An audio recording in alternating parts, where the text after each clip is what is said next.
Yes, indeed. CliffCentral.com. It is time for the Burning Platform, which comes to you every Thursday morning. It's our chance to catch up on all the big stories that are going on in the news, to see what's happening in current affairs, to speak about all the stories that matter the most to you and have the biggest effect on what's going on in your life. Oh, Pums, I'm getting some feedback from you. From me? Yeah, I think if you just turn it down a little bit, then we'll sort it out. Pumi Mashiko is in Joburg. She's in her offices. I'm in Cape Town, and got a couple of meetings here today, and then heading back this evening. It's a lot of flying to Cape Town in the last week or two, and it's been quite pleasant. I mean, I didn't fly with any fancy airlines. I didn't do anything any fancy way. You have to wear your mask. But it's really not the most unpleasant thing, and it's only a 2-hour flight, so it's been an absolute pleasure. Both ways on the weekend, and then this way down here, and hopefully on the way back also, no major problems. I've noticed though that flights are picking up. There are some people who are complaining that there are not enough flights going between Johannesburg and Cape Town. The flights are all full, so maybe there's space for more. Fly Safi ran a big digital promotion saying that they're like 8 rand flights or something like that. Yeah. Yesterday. And I'm interested to know if anybody got an 8 rand flight. I didn't, and I did fly with them. Did you fly? No, but they were only on sale yesterday, the 8 rand flights. Oh, no. Then I should have waited before I booked. That was stupid.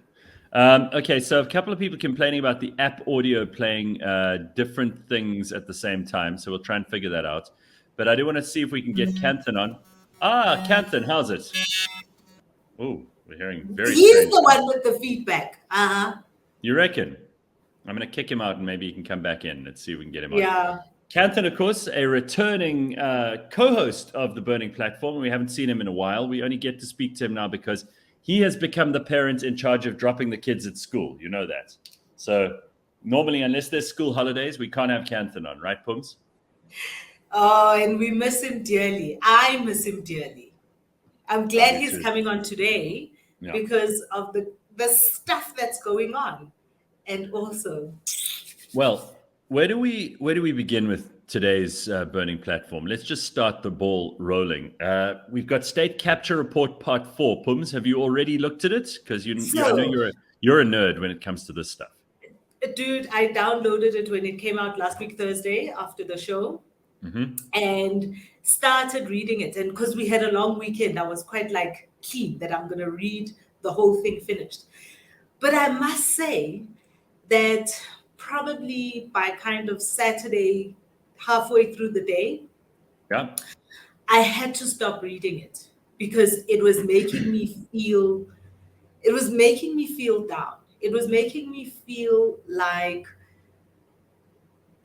this is it's so much, it's so crazy. And I am clear that what we need now we need the kind of leadership that is not going to be afraid at the NPA, at the political level, that is not going to be afraid to pull an Erdogan here in this country.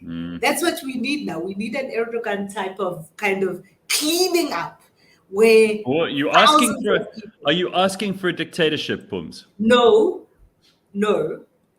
In that he had 36,000 people arrested and charged in this. His reasons for doing that was ridiculous because he thought they were mounting a coup against him.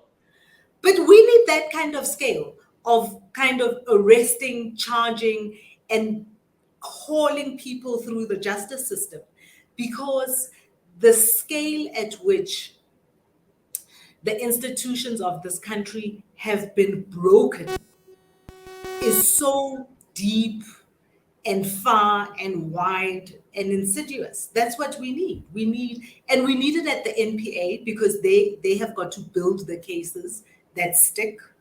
But also we need it at the political level where there is no interference. Well, while we're waiting for Kanthan to join us, I hear what you're saying about Erdogan actually charging a bunch of people. I read the most fascinating thing the other day about Mohammed bin Salman, who's the Crown Prince of Saudi Arabia. And there's an author or a journalist who's been working, I think, with the New York Times on a story about him for a long, long time. They've eventually put together a documentary. He's actually had interviews with Mohammed bin Salman. Most amazing thing happening in Saudi Arabia. So what he did, Pumi, and they've also been, overwhelmed by corruption over the years, because I mean the average the average budget in Saudi on any given year goes to paying off a whole lot of princes to live like princes, and there's an enormous network of patronage and of stupidity and of corruption that goes on in Saudi Arabia. And Mohammed bin Salman, who's taking over as, he's not the king yet, his father's the king, but his father's in his 80s and he's kind of having a slow retirement. Mohammed bin Salman booked out, I think it was the Four Seasons in Riyadh, and he sent everybody who has had their hand in the till, valued business people, friends of the family members, princes, brothers, they all got put in the Four Seasons hotel, right? They got, nice meals sent to their room service. There's a pool, there's fitness facilities, but they cannot leave the hotel. And what he did is he locked them all in there and said, here's the deal, guys. You either pay back 90% of everything you've stolen, and we know what you've stolen. I've done an audit. I know what the facts are. Either you come to me and you sit down with me, you say, Prince MBS, I'll give you back 90% of everything, my ill-gotten gains, and then we can make a deal. Or else I'm going to Khashoggi you. And he's had the most incredible success. I mean, again, this is extrajudicial.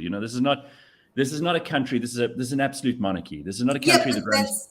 It doesn't run on democratic principles and rule of law and all of that stuff. It's basically, he's a strong man, and he's come in and he said, if you don't give back the money you've stolen, I'm going to get it from you anyway. And it's worked, because all of these guys who've had their hands in the till have suddenly said, all right, let's make a deal, including this one businessman whose name eludes me for the moment. But apparently it's been fantastically good. It's really worked. This, for the longest time has been my complaint about Shamila Batohi and her position, is what it does is it sends shockwaves through the system, right? You don't have to arrest everybody, but high profile arrests and convictions, what they do is they become a deterrent. Across the bow. Now people are scared. Like, people are afraid that their day is coming. But it's got to be. Let's add Kanthan in here and see. There he is, and it seems like we've got you loud and clear, Kanthan. Go ahead. Well, the question is whether my audio is actually working properly. Can you guys hear me?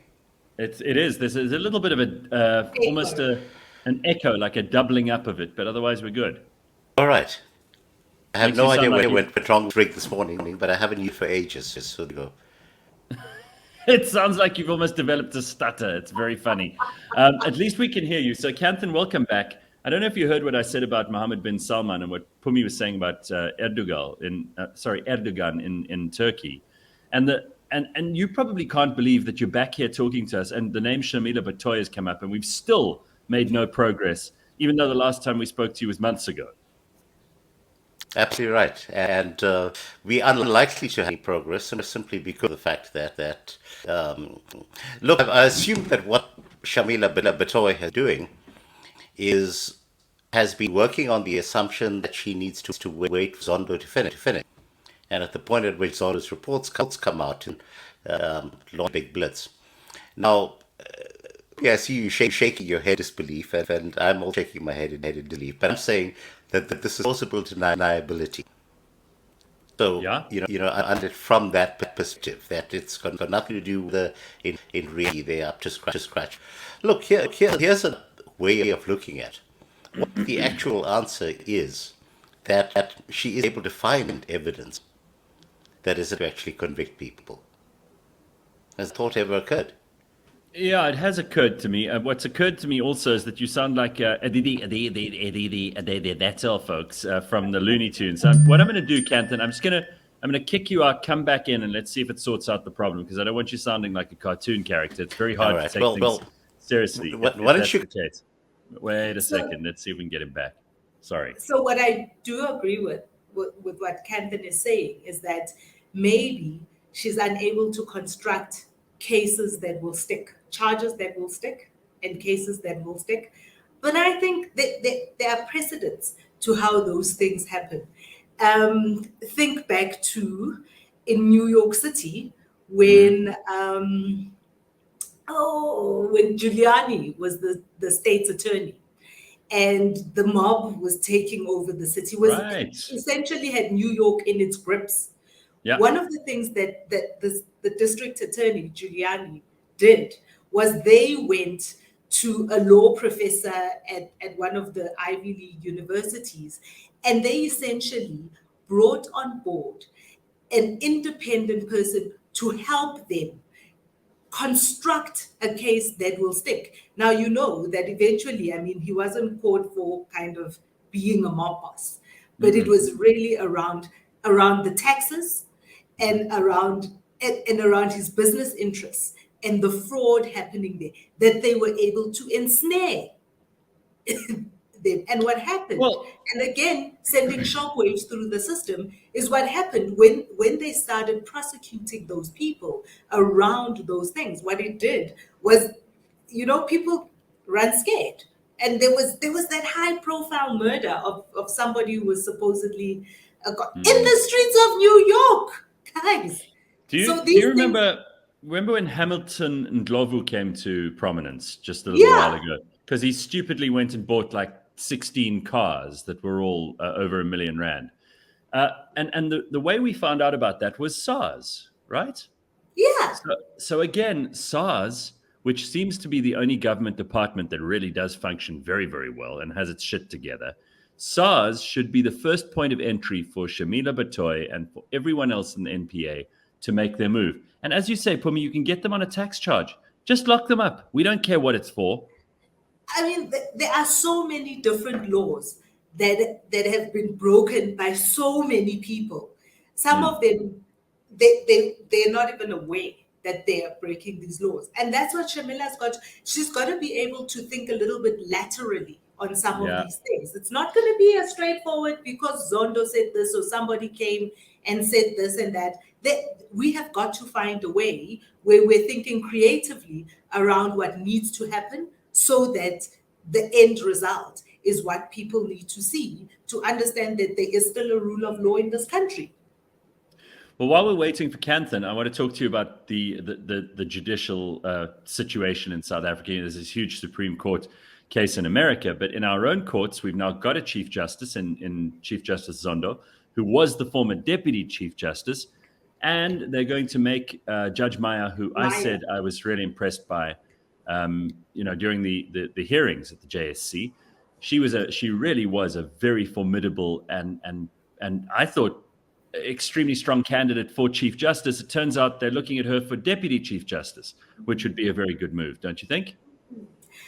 Look, and the parallels, what we're seeing in the States and what's happened here. And I'm so sad Kanthan's not on this, is because we'll get to it. Don't worry. What we're seeing, what I am seeing with what's happening in SCOTUS is what happens when politics and political positioning takes over in an environment where it shouldn't. And I think what we still have here in South Africa is we still have a relatively independent judicial system. Right.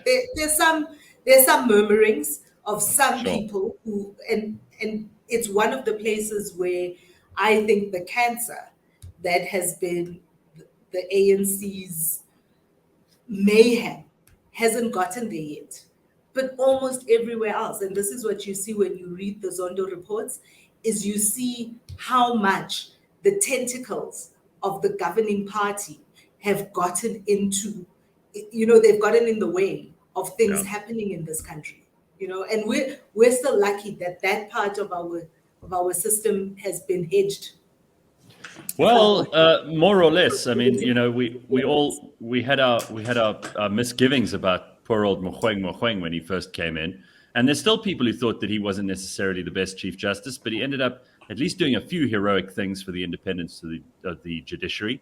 Kanthan, I know you want to talk about America and their situation with Roe versus Wade at the moment, especially what's going on around the case, not just the case itself.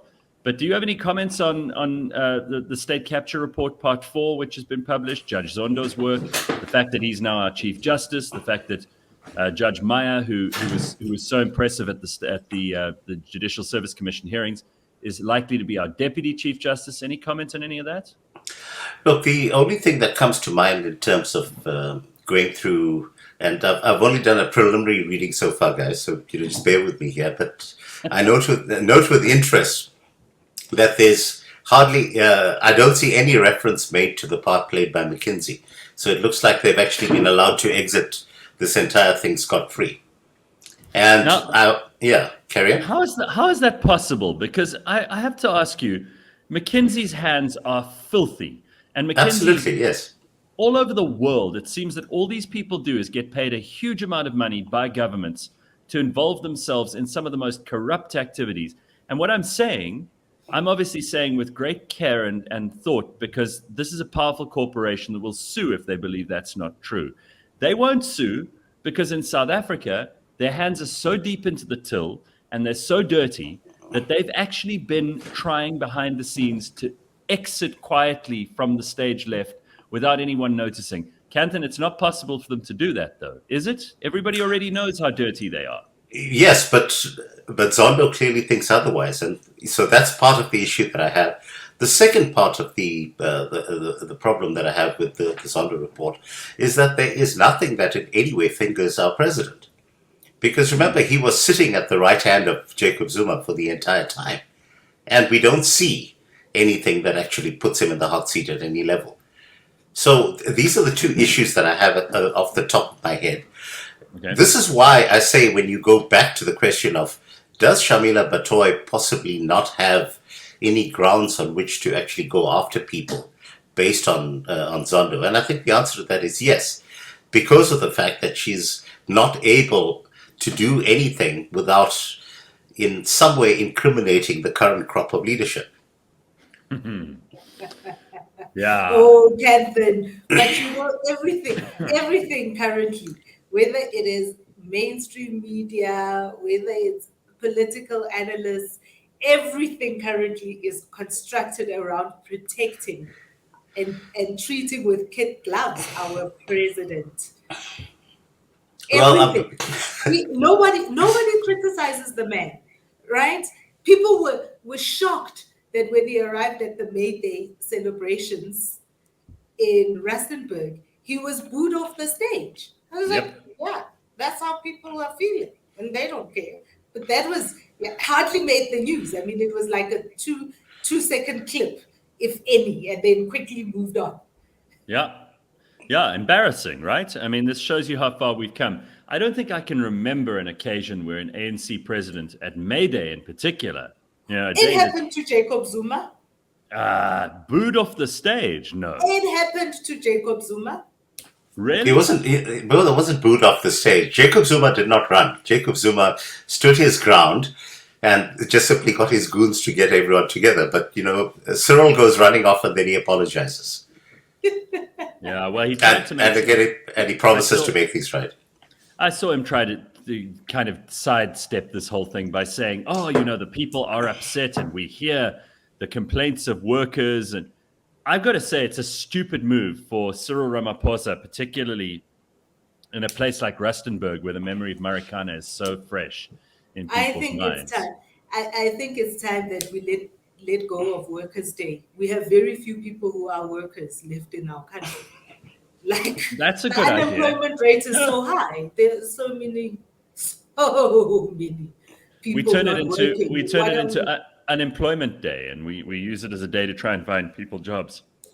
I don't know. I mean, it's time. Good suggestion.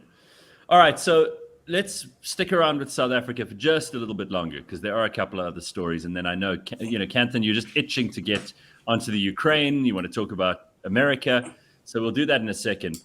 But are we still in COVID regulation time? A lot of people are asking this. Apparently, we've got a 30-day transitional COVID-19 measure thing, which expired at midnight last night. So technically now, we're out of mask wearing and sanitizing and all the bullshit, right? We don't have to do that anymore.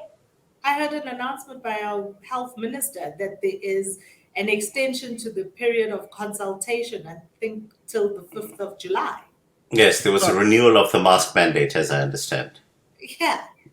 Why? What for? Because once people have gotten a taste of power, they don't let go of it, Gareth. We've had this discussion on this show, remember? Well, I'm willfully being ignorant here because I need it to be explained again and again because it doesn't make sense to me that we're still stuck in this stupidity. I saw it was probably the Minister of Health saying something about how, well, there's another wave. But what we haven't calculated and what hasn't been put into the machine here is that wave after wave, the wave gets less and less deadly and more transmissible. And yes, there are people getting sick, but guess what? It's winter coming up. There are going to be people getting sick anyway. And we should just get back to things. I don't understand this. The dumbest thing of all is being on a plane and having to wear a mask where you actually have these HEPA filters and probably a better airflow than you do in anyone's house or office anywhere in the world. So I think it's just time we started disobeying the law here. I really think like civil disobedience is called for. Oh, I'm in favor of civil disobedience, Gareth, and for the longest time I've been saying that what we need to do is #defund the bastards. Yeah, which means don't pay taxes. I think the mask stuff is kind of pissant. We get so caught up with the fact that they infringing on our freedoms at the most petty level possible that distracts us from the rampant looting that continues going on. And take a look at yet again we have load shedding kicking in for the next period, and it's absolutely true. We're going to be living with this for the next 3 or 4 years, no matter what they may say. And that is the level. I'm not. It's worth commenting. Yes. Yeah, we never have to worry about Kanthan and doing the show with us in the morning without electricity ever again because you are now completely off grid. Is that right? I'm almost completely off grid. My oven is not connected to my solar system. Okay, but everything else. Because ovens eat a ridiculous amount of power. Yes, but it makes for good food, Pumi. You know this. I know. This is like I don't know how to get a gas oven. Like that's what I need. Ovens are ridiculous. Gas ovens are the most pathetic things possible. I lived in the US for a number of years, and I used a gas oven, and it's horrendous. You do not want to deal with a gas oven. Mm-mm. You need a gas cooker top, and you need an electric oven. And yes. Well, you see, that's another reason people come to the Burning Platform is for kitchen advice. This is very important. All right, so Kanthan, I know you can't wait to go overseas. So let's talk about the Ukraine because we actually haven't touched on this for a couple of weeks now, and a lot of people have just kind of lost interest. The news cycle moves on very quickly. We know that that people tend to be really fickle about these things. What's actually going on there? John Steenhuisen made a visit. A lot of people think this is pure political theater. They're not impressed. The picture of him standing next to a broken water pipe, and he's talking about how tuck shops aren't going to be able to afford chips for the kids at school because they don't have cooking oil. But South Africa, the only comments we've made are comments to the effect that we are either not choosing a side, or if we're going to choose a side, it's going to be Russia. I saw the Pope said some interesting things. It's got him labeled a conspiracy theorist. I saw Noam Chomsky, of all people, the hero, the darling of the left, saying that this is not as cut and dried as the narrative that we're being sold by the mainstream media about how Ukraine is being prevailed upon by the evil Russians. And now I see President Lula, who's recently out of jail and about to start Chapter 2. He famously featured on Time magazine. He's in the news saying, another prominent lefty, who's been saying, actually, guys, this whole Russia-Ukraine thing is not as easy as people seem to think it is to read. So what's your take? Well, can we first agree that if you look at South Africa as a whole, the question of which side you fall on in terms of whether you support Russia or whether you support Ukraine is very much determined by race. Oh, Can really? we agree on that? Can we agree on that? Well, what do you mean? Because If I tend to not actually voice opinions on any of our social media platforms around which side I fall in terms of this divide, because it is a question of nuance.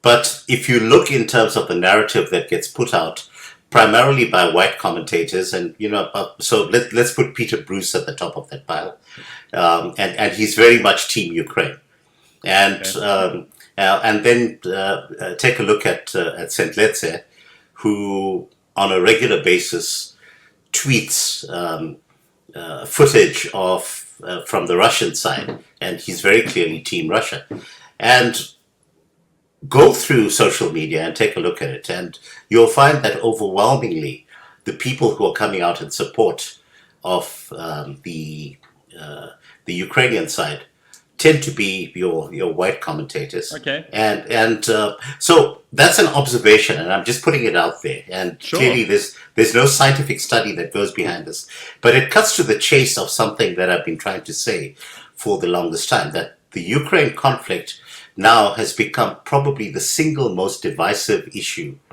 in this planet. So, if you use that as a starting point, that should immediately be giving us warning signals that things are not as clear cut as we would otherwise be believing. So, we need to look at this from two perspectives. The first perspective is whether Russia has invaded Ukraine and whether they have a right to be there. Everyone says Russia does not have a right to be in the Ukraine right now. Mm-hmm. But remember that the process that went in place before Russia actually moved in was in keeping with the UN rules. Because the first thing that happened was that the Russian parliament acknowledged the independence of the two Ukraine republics. So that's Okay. Donetsk and Luhansk. All right. At the point at which they acknowledged that, there was then a formal request for military assistance from those independent republics. And I say independent republics in quotes, because obviously whether or not you recognize them depends on which side of this divide you fall. And at that point, Russia went in. So Yeah. certainly in terms of the historical precedents around the UN rules, Russia has been doing this legally, no matter what we might say to the contrary. Now, from a moral perspective, whether that's an appropriate thing to be doing, I don't know the answer to that. But what is true is that ever since the signing of the Minsk Accords, and I assume that most of us are familiar with what the Minsk Accords are all about. Yep. But I'll just refresh your memory very quickly. The Minsk Accords were signed some years ago, basically guaranteeing the autonomy of those two republics within Ukraine. So it wasn't saying these are going to be independent states. The Minsk Accords was basically holding the government in Kiev accountable for ensuring that there was a reasonable degree of autonomy for those two republics. And the starting point around that reasonable degree of autonomy was recognition of the Russian language as an official language in those territories. Because where this conflict started was at the point at which Kiev, after the US toppled the government in Kiev in 2014, then removed Russian as an official language. And if you want to touch people on their studio, that is the quickest way to actually do so. So the Minsk Accords basically were holding Kiev accountable to ensure that there's a reasonable degree of autonomy for those two republics, and that that Russian would be actually protected. Instead, what happened was that Kiev has been waging a war against the two republics since 2014 up until now. There's been systematic shelling of civilian areas. Those places were in an absolute state of devastation. Now, you've had a situation where people kept trying to pull Russia into the discussions with the Ukraine. Yeah. And Russia kept saying, no, this is an internal matter for Ukraine to actually resolve. But Ukraine consistently continued to bomb these areas. Now, we don't talk about this. No, we're not even hearing much about this. Obviously, it doesn't suit some people's, in inverted commas, narrative to be talking about this stuff. So, yes. And speaking about not hearing about it, I mean, Kanthan, you talk about Sintletse on the one side and Peter Bruce on the other.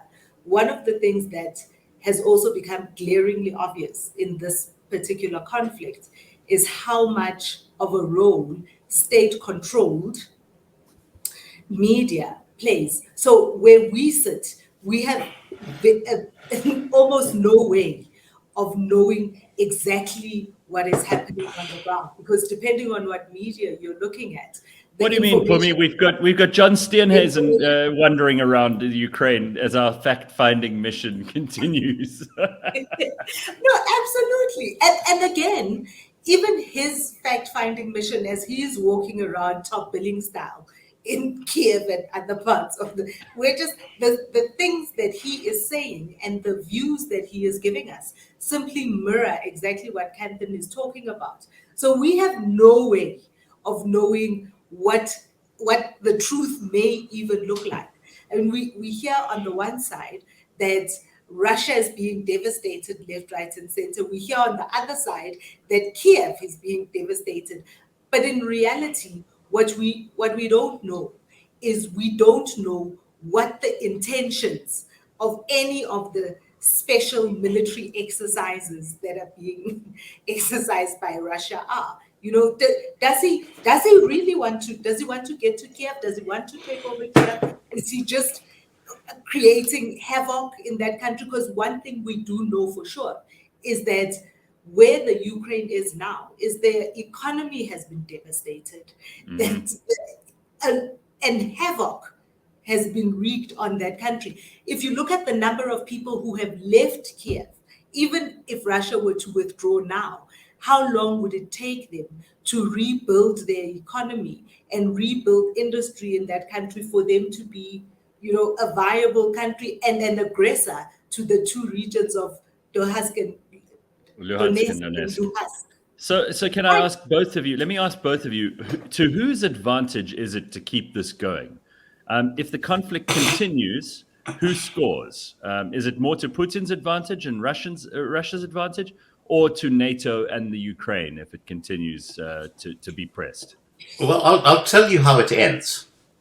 And this is going to be very unpleasant for most people. Mariupol has already been taken. Mariupol is never going back to Ukraine. Mm-hmm. Let's be very clear about that. Yeah. And once Mariupol is once the steel plant in Mariupol has been completely purged, and the reason why those people are being held out there right now is that there's been credible independent pointers showing that they are both UK and France military advisors who are embedded with that lot holding out to the steel plant. And that is why they are refusing to surrender. Because at the point at which they are forced to come out of there, it will be made clear that this has in fact been a proxy war on behalf of NATO. So, and Putin is doing the appropriate thing. He says, we're not going to waste our resources storming the steel plant. We're just going to surround them, and we're not going to let a fly get out of there. And so it's like an old medieval siege. It's an old medieval siege. That's exactly what it is. And eventually they're going to run out of food, and they're going to have to come out of there. And Mariupol is thereafter going to be part of the Donetsk Republic, and it's never going to go back to Ukraine. Once Putin has finished with Mariupol, he's going to go after Odessa. And very important strategic asset, that too, because it's the only Ukraine port in the Black Sea, right? Exactly. And he's going to take Odessa, and Odessa too is never going to go back to Ukraine. So Ukraine is going to become a landlocked country, comprising Kiev and parts to the north. and parts across to the east. You might very well have a situation where, countries like Romania and Poland will take advantage of the opportunity and try to claim some pieces of land from Ukraine. Because remember that that's been a point of dispute going back to way before the Second World War. And of course, Poland has scored massive points by taking in so many refugees. So they'll claim that in return for, their magnanimity in taking all these refugees, maybe they deserve some land. There'll be all of that stuff, absolutely. But what is absolutely true is that Ukraine is going to be a pale shadow of its former self. All of the predominantly Russian-speaking areas, and of which Odessa is one, by the way, yes, are going to be within the ambit of those republics. And I assume that what will happen at some point is that those republics will then ask Russia to be annexed in exactly the same way as happened in Crimea, and they will become part of the Russian Federation as well. Now, when I say stuff like this, very importantly, okay, this is not what I want to happen. Yeah. Let's be very clear about this. But what's very clear to me, this is the way it's going. Because you've got economic interests in America. Yeah, but okay, so it's not just going to end with a treaty, though. It's not just going to end with, oh, well, everything's fine now. We've sorted out the territorial disputes and the ethnic and cultural and the Minsk Accords disputes. Of course, it's going to have a massive hangover effect. And this is what's interesting to me when it comes to the rest of the world. Because if we see the polarization you're talking about, if you mentioned, Kanthan, white journalists and white people in South Africa on one side, and on the other side, largely black journalists, black people, with a very different point of view on Russia and Ukraine. Ultimately, this is going to be an issue in America too. We see that slowly the left and right are separating out on Ukraine and Russia. How do you think ultimately this is going to affect the EU? How do you think ultimately it's going to affect NATO? And what do you think the real world consequences are going to be for America in terms of involving themselves in this? The real world consequences for America are that they are already technically in recession. Because remember that they are currently optimistically putting economic growth at 3.2% down from, which is substantially down from where it was. Right. But remember also that inflation in the US is running at the highest level that it has been for 41 years. Yep, since the Carter administration, and yes. Now two consecutive quarters of downward economic activity. That is technically a recession, whether Joe Biden keeps absolutely right. The Russian price hikes or not. This is self-inflicted. Yes. So for the poorest of the poor in the US, you've had a drastic drop in terms of living standards over the past 6 months, and that's going to continue. So let's just push the US aside for now and take a look at what has been happening in Europe. Now, the US has been pushing every single country to send as much of their arms as they possibly can across to the Ukraine. Yeah. Now, those arms are not getting replenished automatically. Mm-hmm. So now what do you think happens if Russia decides to attack? Do they have arms to defend themselves? The answer is no. Well, so far also, we've got to say that Russia has been underwhelming. I thought this thing would be over in 3 weeks when they started it. And it seems Russia's had to do a little bit of maneuvering. And there've been a couple of quite embarrassing defeats around Kiev. But that is based on what you think they set out to do. Okay, so there's That's based on what you think they set out to do. Okay, so there's an information war going on here too, and there's deliberate miscommunication. Can we use this time, because I don't want us to run out of it, to just turn our attention to America again, where disinformation and misinformation are now being weaponized? It's almost Orwellian. Joe Biden announced the the institution of essentially what is a Department of Truth as part of Homeland Security. A Ministry of Truth has been established in the United States where they will be handling misinformation and disinformation.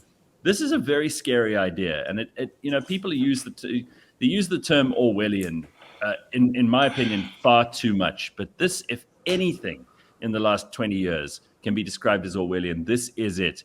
A group of political appointees who will decide what is and isn't essentially something worth criminalizing just based on whether or not someone agrees with you or not. And everything is partisan, regardless of what Jen Psaki says in the White House, right? We had that during the apartheid era out here, Gareth. You might recall we had a bureau for information. Correct.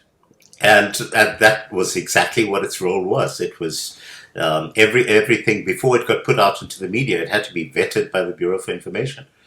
So that was put in place at the time that I escaped the country in '86. With the state of emergency, there was rampant censorship in place, and the Bureau for Information would decide whether or not something could be published. So obviously this is a full-on, and by the way, they never needed to establish this while Twitter was friendly. Now that Twitter might become a little more objective, it's a problem. So of course we need a Department of Misinformation. Well, fortunately, if you look in terms of what has been happening with the US markets, the likes of Facebook also have taken a massive pounding in terms of their share prices. Right.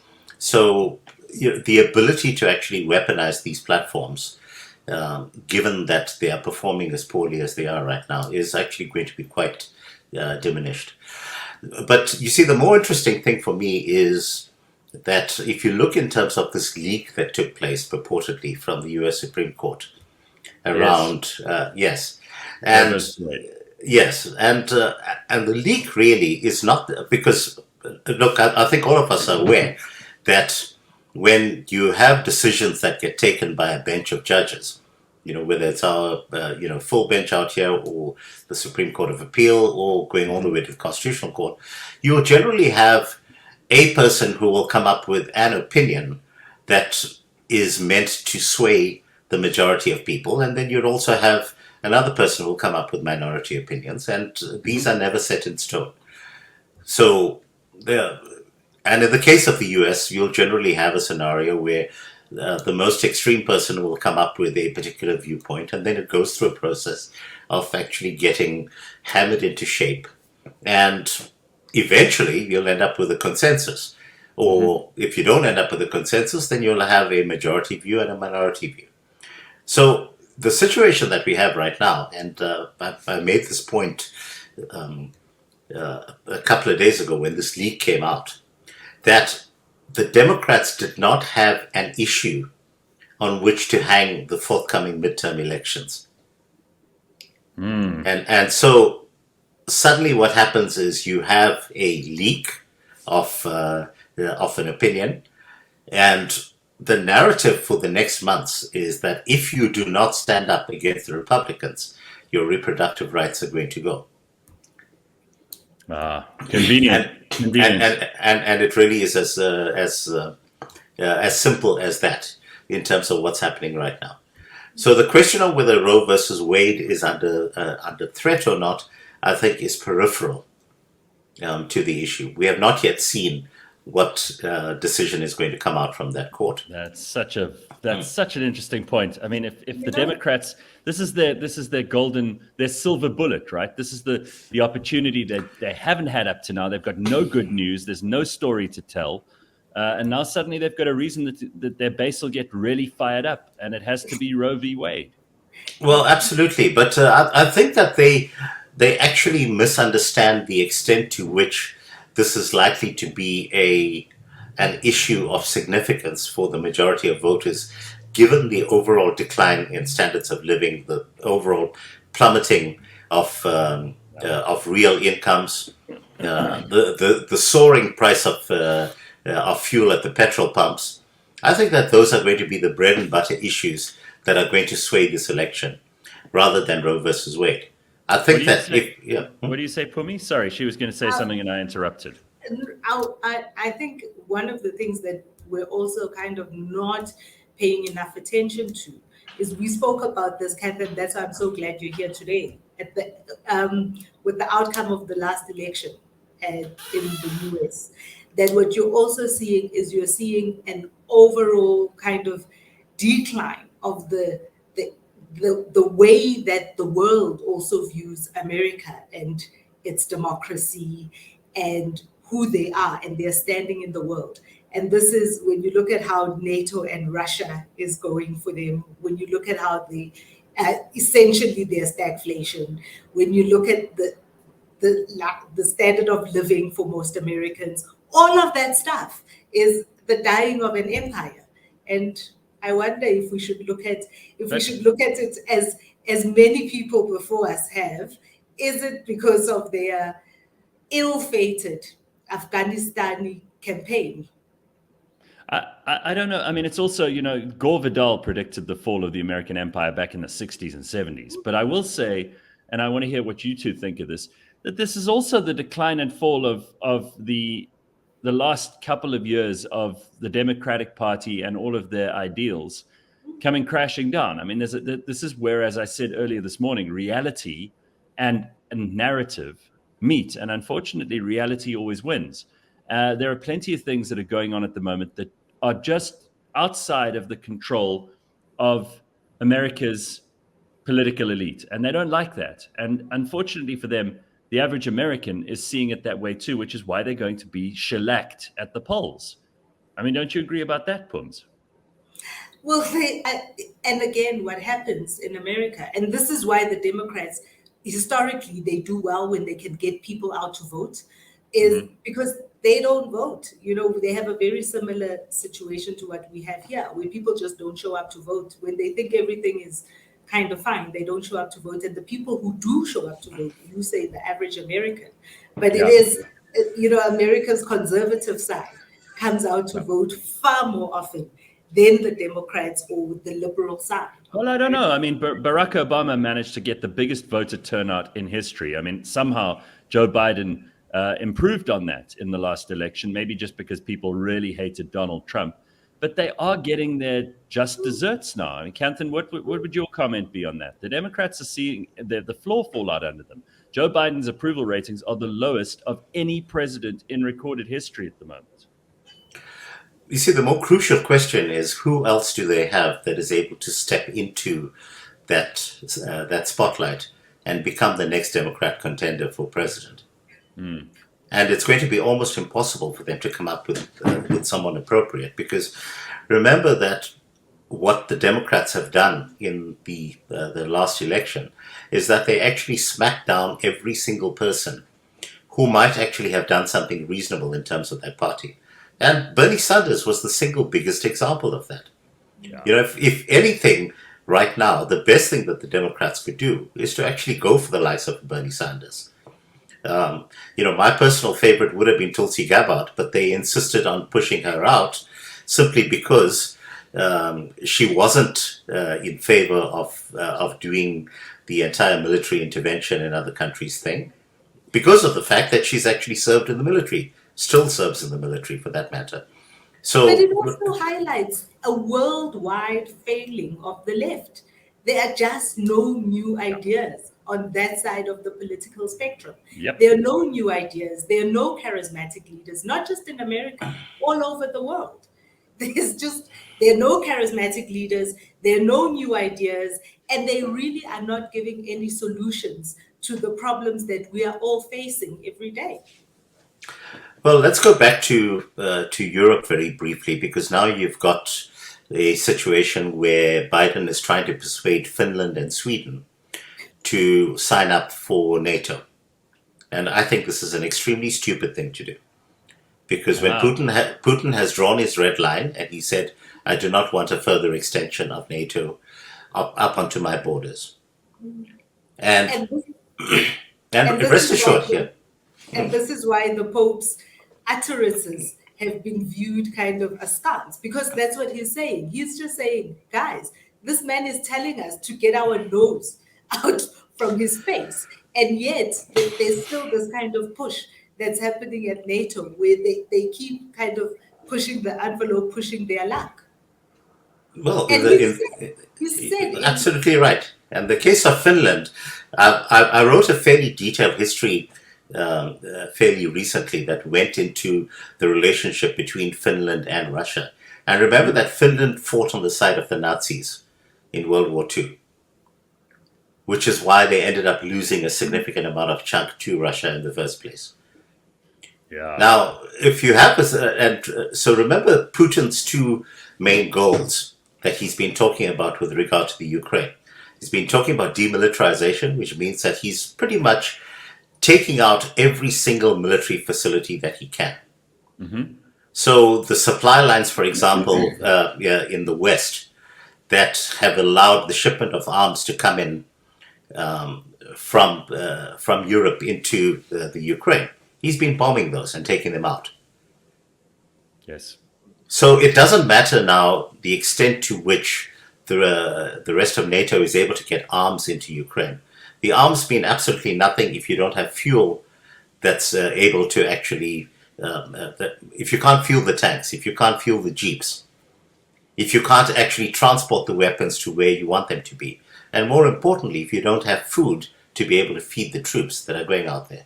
So, but Gareth, just to tie in with something that you said earlier, where people say that this has not gone as well as it should be expected. Just want to point out something, that in the first 6 days, Russia took control of territory in Ukraine that's the size of the entire United Kingdom. Yeah. Just in terms of size. Now, just understand that from a military perspective, that is absolutely massive.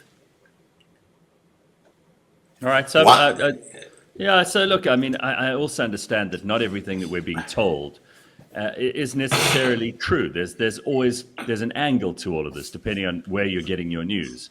And slowly but surely, we're starting to realize this has always been the case, that our information has been controlled, or it's been filtered, or it's been siphoned into certain places and taken away from others. Just to end off, because we've got very little time left, why has everything gone so quiet around China when they've got this insane COVID policy at the moment? They've basically shut the country down again. Shipping has ground to an absolute halt in China. I saw a picture yesterday of a screenshot of all the shipping lanes in China and how all these ships are basically moored off the Chinese coast. But thousands and thousands, if not millions of ships. And everything has just stopped. What is this?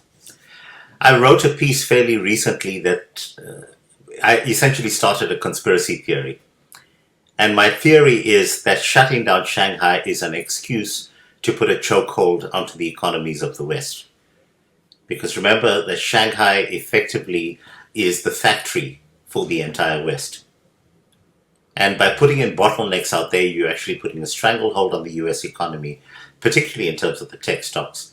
And you look at the likes of Apple as a significant example. I think that this is part of an overall plan by Russia and China working together. And remember that they actually signed an agreement to this effect 2 weeks before the special military operation got launched. People are not following the paper trail. People are not aware of the extent to which that both China and Russia, and to a lesser extent India, are actually working together for a dramatic realignment of the world order. There we go. I got so much hate. I said that 2 weeks ago. I got so much hate on the comments here. It's like a magic show, right? It's smoke and mirrors. We're all looking over here, and when the real action is over here. I got so much hate for saying that, Kanthan. Thank you for saying it too. Now, I'd like to point out that Solomon Islands has signed an agreement with China. Australia is now saying that if China establishes a military base in the Solomon Islands, it's going to be a red line for them. And the US has been saying exactly the same thing. Remember that the Solomon Islands is 2,000 miles, about more than 3,000 k's away from Australia, and yet Australia considers that to be a red line. And yet, when Putin says exactly the same thing about Ukraine, which is literally on his doorstep, everyone says, no, you're not allowed to do that. All right. I'm afraid we're going to have to cut it short now because we ran out of time, but that is the burning platform for this morning. Kanthan, great to have you on. And I'm delighted to see that you and Pumi had to have some agreement in this episode. People prefer it when you fight, but you seem to agree almost the whole way through. We only scratched the surface, I'm afraid, on so many of these subjects. Kanthan, you do publish articles. Tell us where we can find them, because you mentioned them once or twice. Yeah, KanthanPillay.com. The quickest thing is go there and just use the search box. So if you go there and type in Shanghai, you'll get the entire paper trail around why I think that what's happening in Shanghai right now, and to a lesser extent what's happening in Hong Kong, is a deliberate plan on the part of Xi Jinping to actually cripple the Western economies. And more importantly, I think it's working. Thank you, Pumi. Thank you, Kanthan. Most especially thank you to you for listening. And we will return with another Burning Platform next Thursday, a proper full 5-day week. How are we going to handle it? Tomorrow's Friday. We'll see you bright and early in the morning at 6. Cheers, everybody. Bye-bye.